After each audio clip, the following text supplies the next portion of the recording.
নমস্কার YouTube channel বন্ধু সাথী। আজকে ছাত্র বন্ধুদের উদ্দেশ্যে অষ্টম শ্রেণী যে প্রথম সামেটিক পরীক্ষা হবে তার উপরে কিছু প্রশ্ন আলোচনা। প্রথম অধ্যায়, দ্বিতীয় অধ্যায়, তৃতীয় অধ্যায়। কত নম্বরের পরীক্ষা? না 30 নম্বরের পরীক্ষা। তো প্রশ্ন উত্তরটা শর্টকাট বলছি। প্রশ্ন ভ্যারাইটিজ বেছে নিখো, শূন্যস্থান পূরণ করো, মেলানো ডান বাম বা ক স্তম্ভ খ স্তম্ভ যেমন থাকে বাছাই করো। তো প্রশ্নটা বেশি সময় করা যাবে না, তা আমি শুরু করছি। প্রথম অধ্যায়, ইতিহাসের ধারণা থেকে কবে ভারতে আধুনিক যুগ শুরু হয়েছিল? কবে ভারতের আধুনিক যুগ শুরু হয়েছিল? 1757 খ্রিস্টাব্দে। 1757 খ্রিস্টাব্দ এমন একটি সাল, ওখান থেকে অনেকগুলো প্রশ্ন আসতে পারে। ধরো পলাশী যুদ্ধ কবে হয়েছিল? 1757। ঠিক আছে। রাজাবলী গ্রন্থটি কে রচনা করেছিল? রাজাবলী গ্রন্থটি কে রচনা করেছিলেন? মৃত্যুঞ্জয় বিদ্যালঙ্কার।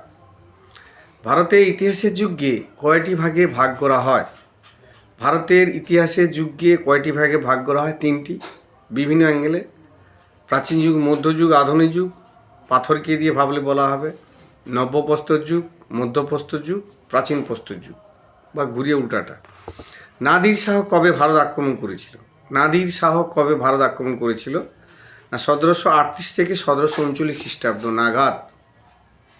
1738 থেকে 39 খ্রিস্টাব্দ নাগাদ। বাংলাতে নবাবী শাসন কে প্রতিষ্ঠা করেছিলেন? বাংলাতে নবাবী শাসনকে প্রতিষ্ঠা করেছিলেন মুর্শিদ কুলি খান। মুর্শিদ কুলি খান 1717 খ্রিস্টাব্দে। সিরাজউদ্দৌলা আলীবর্দী খাঁর সম্পর্কে কে হন?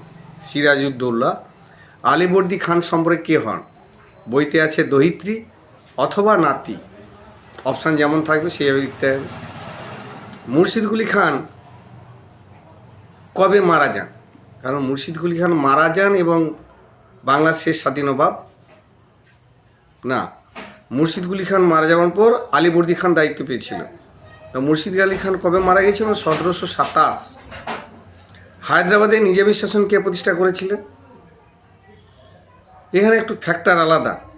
তো সহজ কথা, যদি যেটা অপশান থাকবে সেটাই লিখতে হবে, কিন্তু এখানে উত্তরটা লিখবে নিজাম উল মুলক।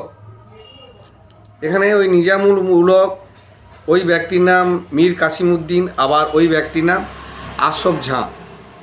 বিভিন্ন সময়কালে তার খেতাব পরিবর্তন হয়েছে, কিন্তু যেটা অপশান থাকবে সেটাই লিখবে। কিন্তু সোজা সাপটা প্রশ্ন থাকলে লিখবে নিজামুল মুলক। অযোধ্যা নবাবী শাসনকে প্রতিষ্ঠা করেছিলেন সাদাত খান 1722 খ্রিস্টাব্দে। কত খ্রিস্টাব্দে ফারুক শেরের ফরমান জারি হয়েছিল? কত খ্রিস্টাব্দে ফারুক শেরের ফরমান জারি হয়েছিল? 1717 খ্রিস্টাব্দে। ফারুক শের কে ছিলেন? না মুঘল সম্রাট। পলাশী যুদ্ধ হয়েছিল কবে? কবে বললে সালটা অবশ্যই, কিন্তু তারিখটা উল্লেখ করলে ভালো হয়। 23শে জুন 1757। বক্সার যুদ্ধ কবে হয়েছিল? না 1764। কোম্পানি কবে ইস্ট ইন্ডিয়া কোম্পানি দেওয়ানি লাভ করেছিল? 1765। আর 1765 দেওয়ানি লাভ করার মধ্য দিয়ে কিন্তু বাংলাতে দ্বৈত শাসন শুরু হয়েছিল। প্রশ্নটা ঘুরিয়ে যেতে পারে, বাংলায় কবে দ্বৈত শাসন শুরু হয়েছিল? 1765। এলাহাবাদের সন্ধি কবে হয়েছিল? এলাহাবাদের দুটো সন্ধি হয়েছিল, দুটোর ক্ষেত্রেই 1765। দেওয়ানি কথার অর্থ কি? ভূমি রাজস্ব আদায় সংক্রান্ত আইন। দস্তক কথার অর্থ কি? ছাড়পত্র, ব্যবসায়িক ছাড়পত্র, বাণিজ্যিক ছাড়পত্র। কবে চিরস্থায়ী বন্দোবস্ত হয়েছিল? না চিরস্থায়ী বন্দোবস্ত হয়েছিল 1176 বঙ্গাব্দ, আর ইংরেজিতে সাল যদি হয় 1776। এই 1776কে টার্গেট করেই কিন্তু 76-এর মনন্দর কথাটা বলা হয়। টাইমটা বেশি দেওয়া যাবে না। কে অধীনতামূলক মিত্রতা নীতি প্রবর্তন করেছিল? আবার বলছি, কে অধীনতামূলক মিত্রতা নীতি প্রবর্তন করেছিল? Lord Wellesley. কে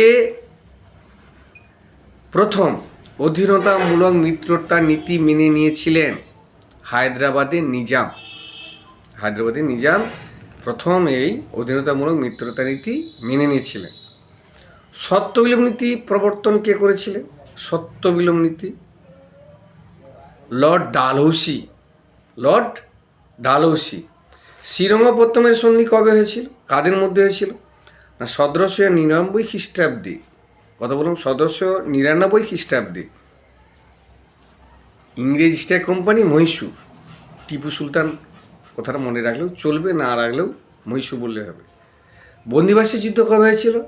বন্দিবাস 1760 খ্রিস্টাব্দে। ইংরেজ এবং ফরাসি গভর্নর কে ছিলেন? দুলপে। সলভাইয়ের সন্ধি কবে হয়েছিল? কাদের মধ্যে হয়েছিল? না 1782 খ্রিস্টাব্দে। ইংরেজ ইস্ট ইন্ডিয়া কোম্পানি, মারাঠা। কবে বেসিনের সন্ধি হয়েছিল? 1802 খ্রিস্টাব্দে। ইংরেজ মারাঠা। কবে লাহোরের সন্ধি হয়েছিল? 1846। ইংরেজ ও মারাঠা। কবে রেগুলেটিং অ্যাক্ট আইন পাস হয়েছিল? 3টা অধ্যায়ের মধ্যেই কিন্তু প্রশ্নগুলো করছি, পাট আর অধ্যায় ভিত্তিক করছি না। 1773। ইংরেজ ইস্ট ইন্ডিয়া কোম্পানি নিজের মতো ব্যবসা করেছিল। এই প্রথম কোম্পানির ব্যবসাকে নিয়ন্ত্রণ করার জন্য ব্রিটিশ পার্লামেন্ট একটা রেগুলেটিং অ্যাক্ট আইন পাস করে। তা সময়কাল ছিল 1773।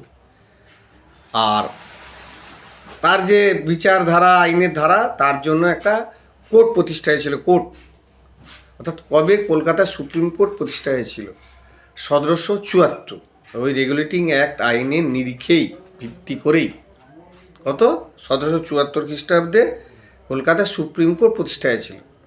কলকাতার প্রথম প্রধান বিচারপতির নাম কী ছিল?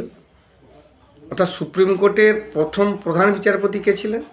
Sir Eliza Impey. কবে দ্বৈত শাসনের অবসান হয়েছিল? 1765 খ্রিস্টাব্দে দেওয়ানি লাভের মধ্য দিয়ে বাংলায় দ্বৈত শাসন প্রবর্তন হয়। আবার এই দ্বৈত শাসন উঠে যায় 1773 রেগুলেটিং অ্যাক্ট। আর তার আগেই 1772 দ্বৈত শাসনের অবসান ঘটে। বোঝা গেল?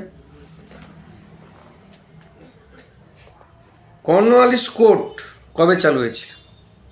কর্নওয়ালিস কোর্ট কবে চালু হয়েছিল? কবে কলকাতায় মাদ্রাসা প্রতিষ্ঠা হয়েছিল? 1781। এশিয়াটিক কবে প্রতিষ্ঠা হয়েছিল? এশিয়াটিক সোসাইটি কবে? 1784। কবে ফোর্ট উইলিয়াম কলেজ তৈরি হয়েছিল? 1800 খ্রিস্টাব্দে। এইগুলো কবে কলকাতায় হিন্দু কলেজ তৈরি হয়েছিল? 1817। অত্যন্ত তাড়াতাড়ি বলতে বাধ্য হচ্ছি, সময় কিন্তু সিগন্যাল দিচ্ছে। এবারে এগুলো 2 নম্বর হতে পারে, 3 নম্বর হতে পারে, 5 নম্বর নাম্বারে ওয়েটিং দেখে আনসারগুলো লেখার চেষ্টা করবে। ফারুক শেরের ফরমান কি? 2 নম্বর। আবার এটা বড় হতে পারে। ফারুক শেরের ফরমান কি? পলাশি যুদ্ধ টিকা বা ইংরেজ ইস্ট ইন্ডিয়া কোম্পানির সঙ্গে সিরাজউদ্দৌলার সম্পর্ক কেমন ছিল বা বিবাদ হলো কেন? বক্সার যুদ্ধের গুরুত্ব, দ্বৈত শাসন কি, 76 মন্বন্তর কি, অধীনতামূলক মিত্রতা নীতি কি, সত্যবিলোপ নীতি কি, কর্নওয়ালিস কোড কি, আইনের শাসন আইনের চোখে সমান, ম্যাকেল মিনিট কি, উডের ডেসপাচ কি? উডের ডেসপাচ, ম্যাকেল মিনিট দুটোর মধ্যে একটা অবশ্যই। 76 মন্বন্তর, দেওয়ানি লাভ, যেগুলো দুবার রিপিট দিলাম লাস্টে বলে, এইগুলো ইম্পর্টেন্ট আছে। টাটা ছাত্রবন্ধু এবং অভিভাবক যারা আমার চ্যানেলের সঙ্গে আছেন, সবাইকে প্রীতি শুভেচ্ছা অভিনন্দন জানিয়ে আমার আজকের চ্যানেল এখানে শেষ করছি। ধন্যবাদ। টাটা।